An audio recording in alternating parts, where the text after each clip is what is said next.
Although my set is a sample, just looking at the quality of the parts, you can already tell its level of completion is very high. There are a total of 6 runners with 5 different pre-painted colours: gold, silver, bronze, blue and burnt iron. You can really get a sense of the texture and detailed sculpting from the pre-painted parts. However, there's almost no difference between the silver and burnt iron colours. I don't know why they were separated into 2 types.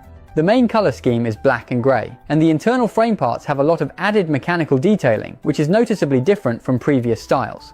The runner layout and assembly experience are pretty much the same as the Lubu model from before, all using this new system.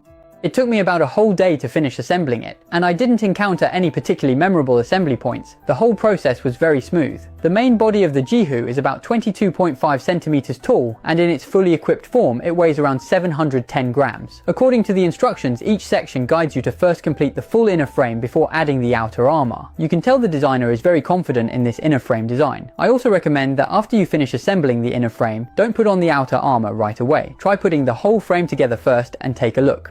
It really looks awesome. The detailed inner structure of the frame, combined with the metallic coloured parts accenting various areas, gives the whole thing a very high quality feel. Plus, the design of the frame's appearance is also very well done. Once you've assembled it to this stage, you can basically just pick it up and play with it. The outer armour is mainly a dark green overall. Before putting on the outer armour, just looking at the parts on the sprue, the green seemed too plain and lacked texture, but after assembling it, I actually think it looks even cooler than just the bare frame. After finishing it in 2 days, I found myself just staring at it whenever I had nothing to do. It really has the feel of a finished product. In addition, the assembly logic for the outer armour has also been adjusted this time. Most of the parts are attached using reserved C-shaped slots and covers. There are 3 advantages to this design. First, it reduces the number of holes left on the surface of the frame parts, which improves the appearance. Second, it makes it easier for players to assemble and disassemble. Third, the C-clip design naturally enables a burst armor play feature. However, for the 𝐶𝐞's mechanical design, this shouldn't really be called burst armor. It's more like a maintenance mode. The overall design of the 𝐶𝐞 really gives off a military model vibe. Aside from the colour scheme, the armour surfaces feature the distinctive angular and rigid design typical of machinery, and also incorporate elements from tank armour and other modern ground combat equipment. Combined with some sci-fi weaponry and a rational configuration, it gives the model a sense of familiarity with current military gear. At the same time, it also has the futuristic feel of a post-apocalyptic mech. The head has 3 configurations: single eye, dual eye, and an eye shield. Personally, I prefer the single eye with eye shield configuration because it looks more like a piloted humanoid mechanical device rather than a robot with independent consciousness. Spaces for lighting modules have been reserved in the head, chest and cockpit, making it convenient for players to modify the chest area later on. This is a typical tough angular design for this type of mech. When the front armour unfolds, there is a complete cockpit behind it. Let me show you its cross-sectional view. Take a look at its linkage mechanism along with the top cover plate. It provides comprehensive protection for the pilot.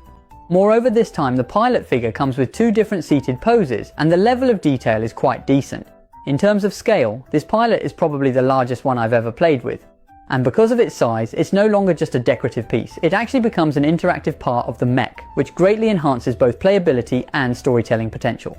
There are 2 linked battery compartments on top of the backpack, and moving forward, the shoulders feature small weapons that can be raised and deployed. Plus, there are 2 mechanical arms at the back of the backpack. The entire chest area probably incorporates the most deployment and linkage designs, making the playability absolutely top-notch. The linkage mechanisms are also quite sophisticated. Unlike before, when the entire leg was made of metal parts, this time only the thighs and feet use metal components, leaving more space in other areas to accommodate the linkage joints. The advantage of this design is that it retains the stability and tactile feel of metal joints, while also enhancing playability by adding more linkage structures. This approach strikes a balance between the 2, and when you assemble it yourself, you'll really feel just how much fun it is. The design of the feet is divided into 2 parts. The front half of the foot is movable, with a wide range of motion, providing excellent ground contact. For a mech of this size, this is very important. The tread design on the back half is likely intended to ensure overall mobility. As for articulation, the head can turn left and right, rotate 360 degrees and tilt up and down about 45 degrees. The upper arm rotates 360 degrees and lifts 90 degrees horizontally with over 150 degrees range of motion, bending the elbow links and extends the rear cannon barrel and firing pin. Pressing the wrist downward reveals a hidden arm cannon. Additionally, a small grenade is hidden under the outer armour. The waist can move slightly forward, backward and side to side.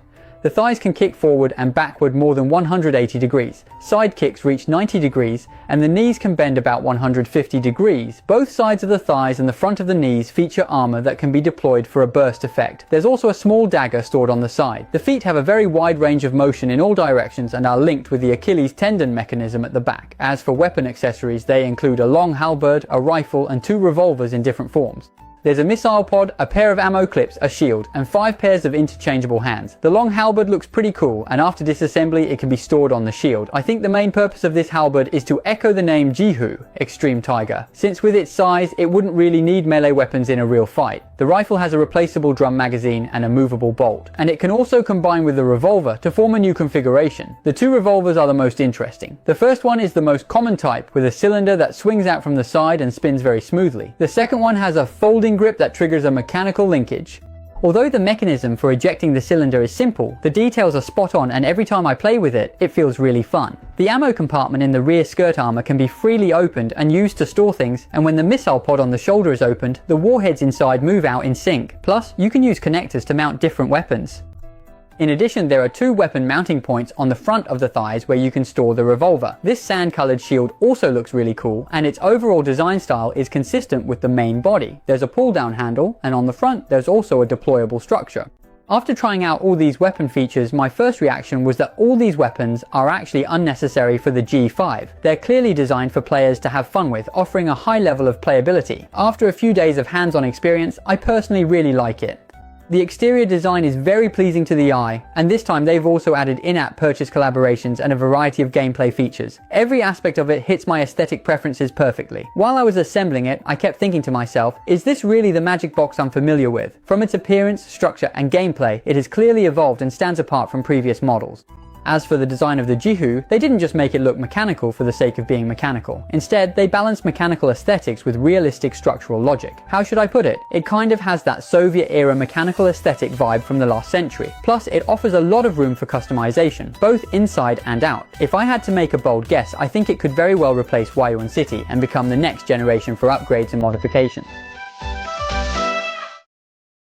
Alright, that's all for this video. Thank you all for watching, and we'll